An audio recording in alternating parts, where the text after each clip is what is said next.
আজ থেকে 14ই ফেব্রুয়ারি পালন করা যাবে।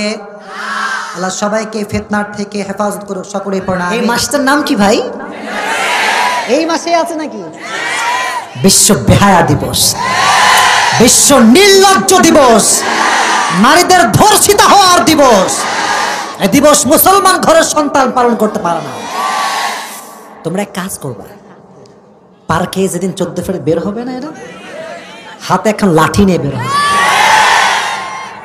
কই তুই আমি সিঙ্গেল আর তোরা প্রেম করবি? কোশ্চিন কালেও সম্ভব হতে পারে না।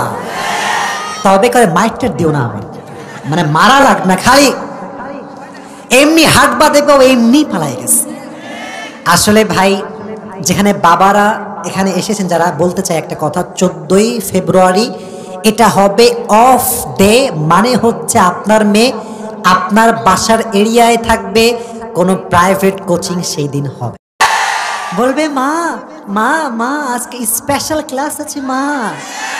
এটা বাটপারি ছাড়া আর কিছু হতে পারে না। অতএব 14ই ফেব্রুয়ারি আসবে, কোনো প্রাইভেট থাকবে না, কোচিং থাকবে না।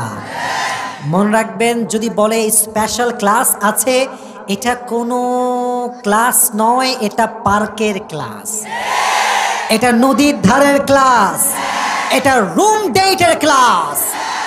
আপনার মেয়ে যাবে সুন্দরী হয়ে, ভালো হয়ে, কিন্তু আপনার মেয়ে কিন্তু প্রেগন্যান্ট হয়েও বাসায় ফিরে আসতে পারে। এজন্য 14ই ফেব্রুয়ারি কি মুসলমানদের দিবস হতে পারে? এটা মুসলিম ঘরের সন্তান পালন করতে পারে। যুবকদেরকে 14ই ফেব্রুয়ারি ফিতনার থেকে হেফাজত করুক, সকলেই পড়ে আমিন।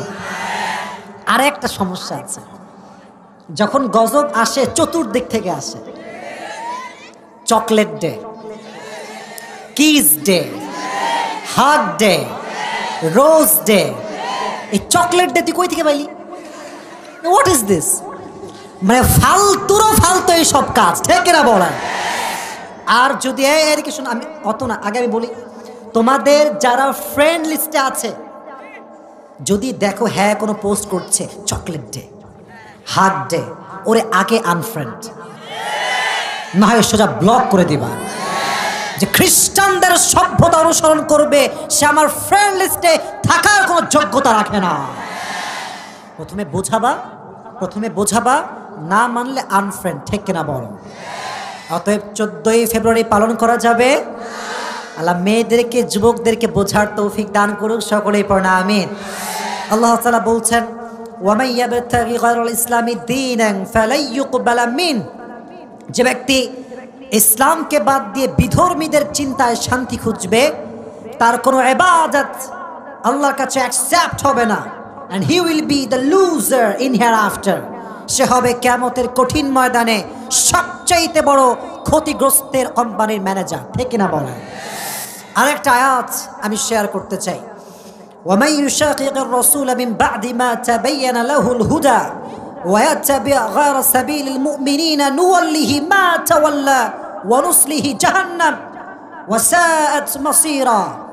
Allah said in Quran, whoever opposes the messenger after guidance has become clear to him, যে ব্যক্তি নবীজির পথ স্পষ্ট ক্লিয়ার হয়ে যাওয়ার পরে বিধর্মীদের পথকে অনুসরণ করে, আল্লাহ তাআলা বলছেন আমি সবগুলোকে জাহান্নামে নিক্ষেপ করব, ঠিক না?